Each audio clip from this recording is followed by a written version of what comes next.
Arohi woke at 4:17 a.m., the way she always did now, heart already racing before her eyes opened, as though her body had been running all night without her permission.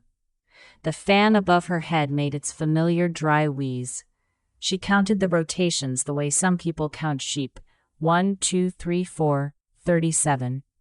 On 38 the power would cut, and the room would become an oven again. She had 17 minutes before that happened. She slipped out of the thin sheet and stepped over her sleeping mother on the mattress they shared. The floor was warm, gritty. In the kitchen corner she lit the stove with the last match, filled the smallest steel vessel, dropped 2 cardamom pods and a fist of tea leaves into the water before it even boiled. Habit was cheaper than electricity. Her phone showed 4% battery and 17 unread messages, all from the same number.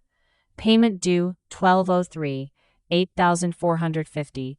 Last warning before legal notice. Visit branch today or face consequences. She deleted them without opening.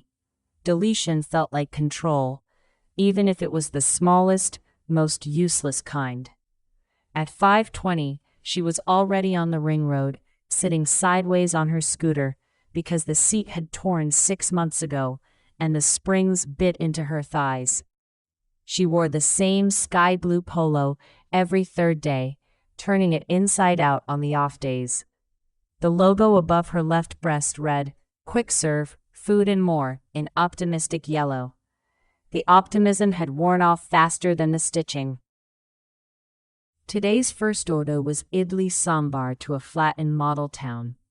The customer opened the door in yesterday's t-shirt, hair still wet, smelling of expensive shampoo. He handed her a 50-rupee note without looking at her face. "Keep the change," he said, already turning away. She stared at the note. The change was 12 rupees. 12 rupees wouldn't buy fuel for the return trip. "Thank you, sir," she said to the closing door. By 11 a.m. the sun had turned the city into a frying pan. Her water bottle was empty.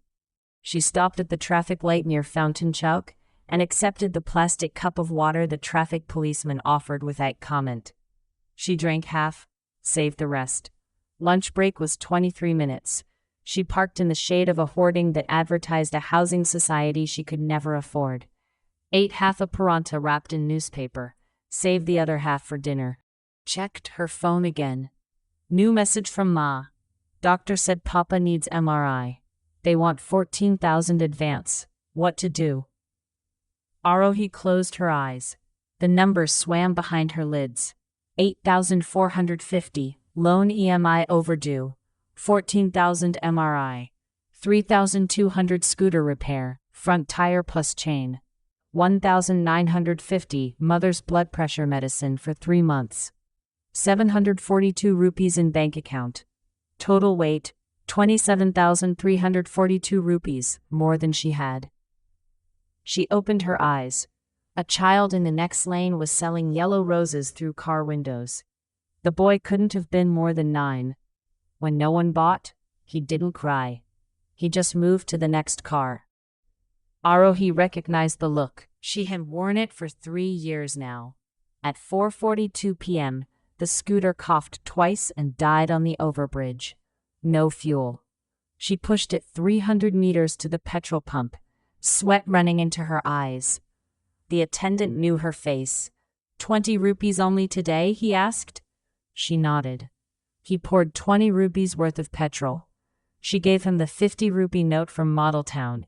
He gave her 30 back. She looked at the 30 rupees in her palm, then at the attendant. "Uncle Ji, can you give me 10-rupee note instead of 20? He frowned, then understood. Nodded. Gave her 1 10-rupee coin and 2 5s. She walked to the side of the pump where the stray dogs slept. One bitch lay nursing 3 tiny puppies. Arohi crouched, placed the 30 rupees carefully beside the mother dog's head, like an offering, like a promise she wasn't sure she could keep. Then she stood up, wiped her face with the inside of her collar, and kick-started the scooter. It caught on the 3rd try.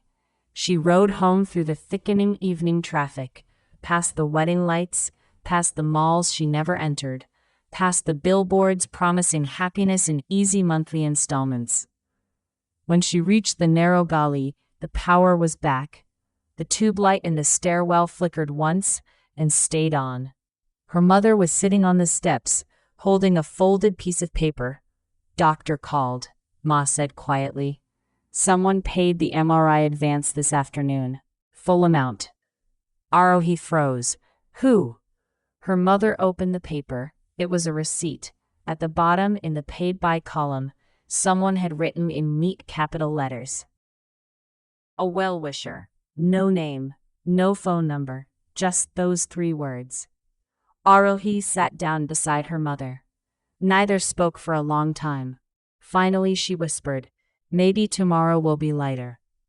Her mother touched her hand. Maybe. They sat there until the tube light started flickering again, threatening to leave them in the dark. But it didn't go out. Not yet.